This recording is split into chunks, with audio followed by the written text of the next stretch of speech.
When I graduated from high school, I spent the summer working on a grass seed farm in Oregon's Willamette Valley.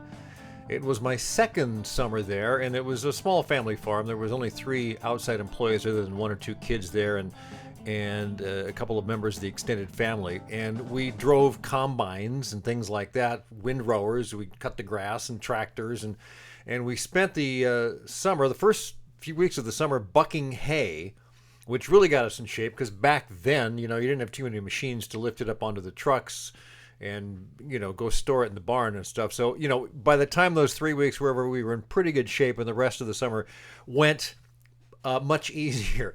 But we worked early 6:30, 7 a.m. to 7:30 or 8 at night, 12, 13 hours a day, 6 days a week. We got Sundays off. And so I had worked a previous summer at the same job, which I got when my mother asked me at one point, "Hey, would you like to work on a farm for the summer?" I mean, how do you say no to mom, right? So at the end of that first summer, I swore I'd never go back because it was just too much for me.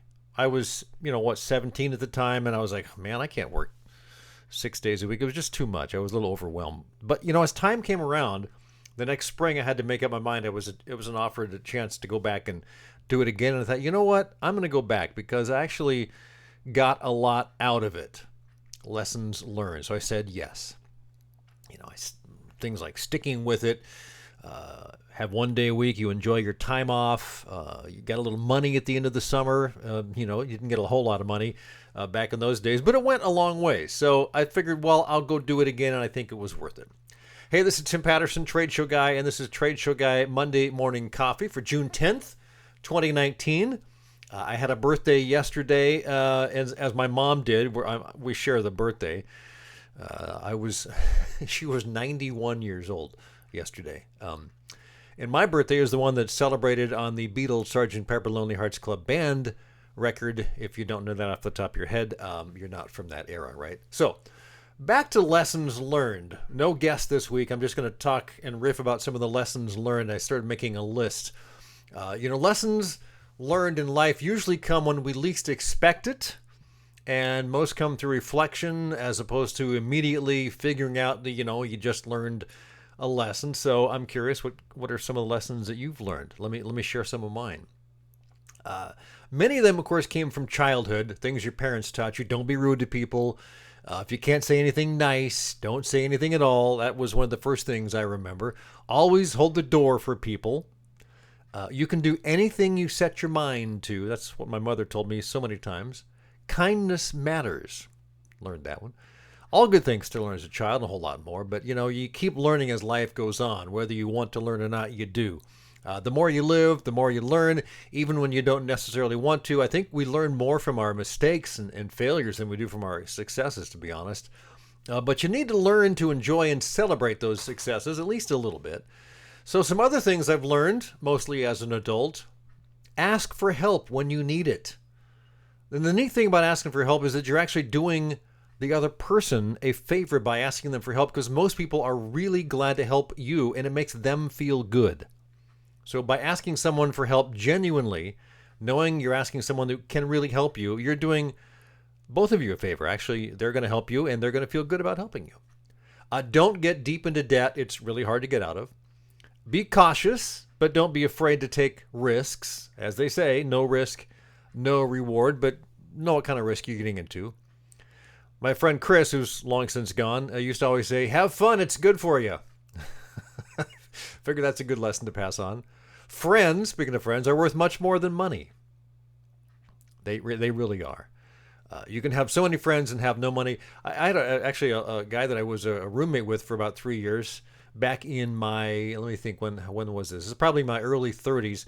He used to say things like, and he came from a family that was really well off on the East Coast, and he described himself sort of as the black sheep of the family, and I thought, well, I guess I kind of am too. But anyway, he said, there have been times in my life when I've had lots of time in my hands, but no money, and there have been times in my life when I've had lots of money, but no time in my hands. And I've always enjoyed the time when I have more time than money, because time is more valuable than money.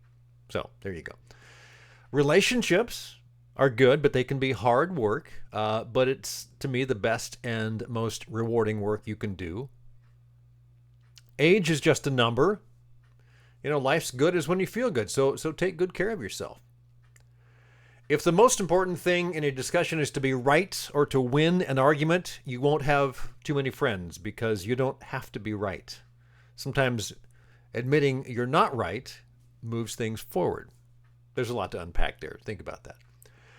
Time goes on always. If you want to learn a skill, take a class, play in a band, or something else you keep putting off, you might as well do it now. If it takes 5 years to get a degree and you're 45 and you think, oh man, I'm too old for this, you're going to be 50 in 5 years anyway, with or without the degree. And if you really want it, do it. I just read a story on Facebook as I was writing this. A friend of mine shared a short story about an 89-year-old woman who built her first banjo.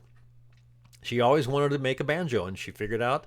She took lessons and she helped, worked with this guy that knew how to build banjos. She built a banjo at the age of 89.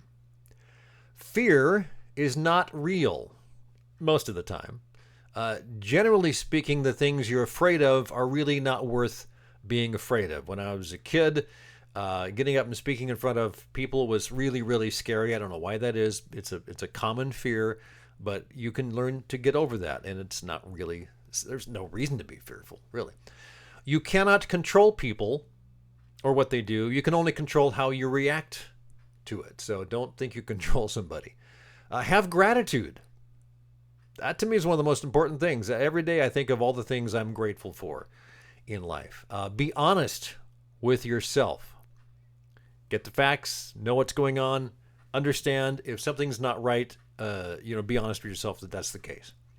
Perfection is a killer. Nobody can be perfect. Nothing will ever be perfect. Don't try for perfection. It'll keep you from doing things.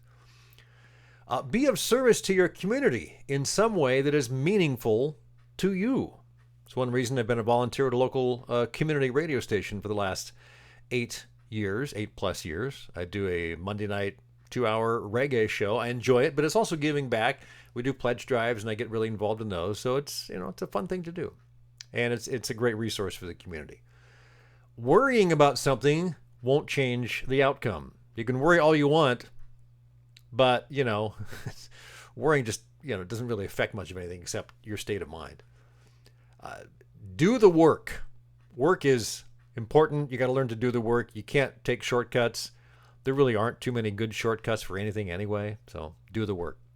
And finally, life has an expiration date. There's no getting out alive, so get as much out of it as you can. You never know, as my friend Buford said, you never know when the big guy in the sky is going to pull your fun ticket. So going back to my other friend, have fun. It's good for you. I could go on and on, but so could you, I suppose, so let's leave it at that for now. This week's trade show tip, kind of sticking with the lessons learned theme. I've seen companies pull out of shows that they felt didn't make sense to them at that time, but a couple of years later went back with sort of a new plan and a new attitude, a new booth, all that stuff. They took the time to get it right, and then they were very successful. I've seen companies realize that what they were doing wasn't bringing in the number of leads they thought they should get, so they went back to the drawing board about how to approach the show, doing something maybe a little more different, riskier than they were used to, but it worked fine. Mainly the key, I think, is that just because something didn't work as well as you would have liked, learn from that experience and apply those lessons learned. Share information, pick each other's brains, experiment. If just a small thing here, if you have an exhibit that has movable items like chairs, tables, and counters, and you're not sure exactly how they are going to set, you're going to be at the show for 3 days, 3 days, 4 days, depending on the show. Move those things around from day to day. Try different positions. Sometimes little simple things can make big differences, so just try that. Don't assume that the way it is now is the way it should be for the next few shows. So keep trying things and see what you learn from it and apply those lessons. All right, let's wrap it up. Let's wrap it up with this week's one good thing. I like to finish the show with one good thing of the week. And this week it's growing your own. You can take any meaning you want from that, but what I mean is that when we moved into this house that we're in now 6+ years ago, actually 6 years ago this weekend, to think about it, it was like the first or second week of June we got in here, and there was like a raspberry bush that was kind of under the fence from the neighbors, and I thought I should cut that out because it just kind of, raspberries, you can't stop them right once they get in, but I thought, I'm going to let them grow and see how they do. They put out fruit the first year, and every year since then, I keep trimming them back and they keep bringing out fruit. So then I planted blueberry bush. I planted strawberries. We plant tomatoes and peppers and squash and things like that. So it's great growing your own. I'm not really a great gardener, but I like growing my own. I like going out and picking fresh berries for 2 or 3 months during the summer. So that's this week's one good thing. Tim Patterson, Trade Show Guy. Have a great one. Find me online at TradeshowGuyExhibits.com, TradeshowGuyBlog.com. The books are at TradeshowSuccessBook.com and TradeshowSuperheroes.com. And if you're looking for an exhibit, go to TradeshowBuy.com. It's all right there. Have yourself a great week.